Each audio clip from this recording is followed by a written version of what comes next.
Inspector Dilshad अमीन ने जैसे ही गाड़ी थाने की जानिब मुड़ी, उसे थाने की दीवार के मुतसिल 3 आदमी गुत्थम गुत्था नजर आए।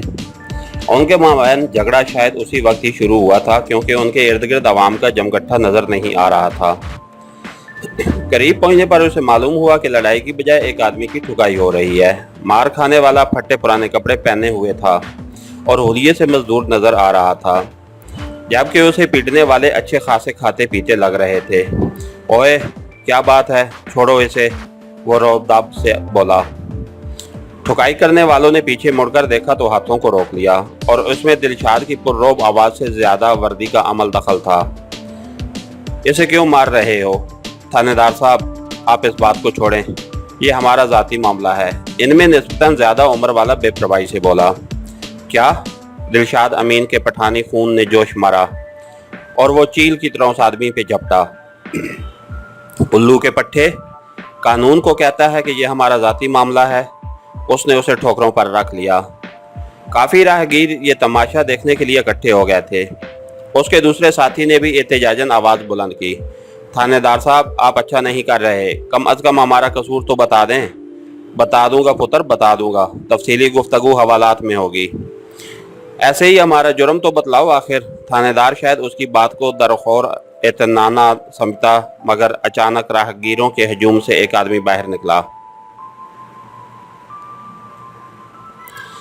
अस्सलामुअलैकुम थानेदार साहब, मैं रोज़नामा तलू का रिपोर्टर हूँ। उसने एक कार्ड उसकी आंखों के सामने लहराया। क्या मैं आपके गुस्से की वजह जान सकता हूँ कि आप सरेआम एक नैते शहरी को क्यों ज़दोकोब कर रहे हैं?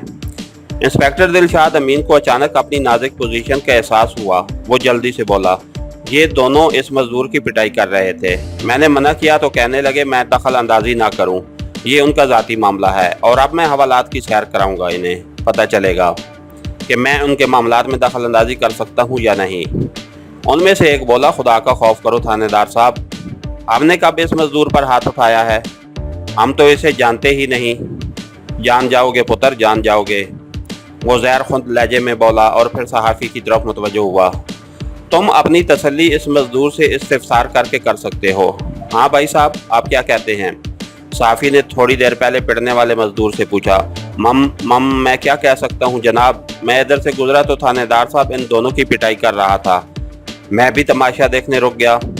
क्या बकवास कर रहे हो तुम? थानेदार जुनूनी अंदाज में उसकी जानिब लपका। मुझे माफ़ कर दें थानेदार साहब। हाय खुदा के लिए साहब जी, उफ। वो मजदूर नुमा शख्स हाथ जोड़ जोड़ कर दिलशाद अमीन से माफिया मांग रहा था। उसी वक्त शोर शराबा सुनकर थाने से चंद सिपाही भी हकीकत हाल मालूम करने के लिए वहां पहुंचे, और फिर थानेदार साहब को देखकर बगैर किसी तहकीक हाल के वो भी मजदूर पे पल पड़े। अचानक फ्लैश लाइट 2-3 दफ़ा चमकी और थानेदार को होश आ गया। बस करो ओए, इन्हें थाने ले चलो, कहकर वो सहाफ़ी की तरफ मुड़ा ताकि उसे कैमरा छीनकर फिल्म ज़ाया कर सके, क्योंकि उसे मालूम था इन मनाजिर की तस्वीर मीडिया के हाथ आ जाने से उसकी बहुत ज़्यादा सुबकी होने का इम्कान था। मगर ये देखकर उसके होश उड़ गया कि सहाफ़ी वहाँ से गायब था। उसकी तलाश में उसने दाएं बाएं निगाहें दौड़ाईं, मगर लोगों के हजूम में वो नज़र ना आया। उसे साजिश की बू महसूस हुई, लेकिन ये साजिश किसकी थी और इसमें क्या मकसद पनाह था, ये बात उसके जहन में वाज़ह नहीं हो रही थी। थोड़ी देर दाएं बाएं नज़र दौड़ाने के बाद उसने सर झटकते हुए रिपोर्टर पर लानत भेजी और गाड़ी में बैठकर थाने की तरफ बढ़ गया। सिपाही इन तीनों को पहले ही थाने की सिमत ले जा चुके थे। इसके साथ ही हमारी आज के एपिसोड का इख्तिताम हुआ। कहानीगर चैनल को सब्सक्राइब कीजिए, लाइक कीजिए और बेल आइकन को प्रेस कर दीजिए ताकि हर आने वाली नई वीडियो आप तक बर वक्त पहुँच सके। शुक्रिया।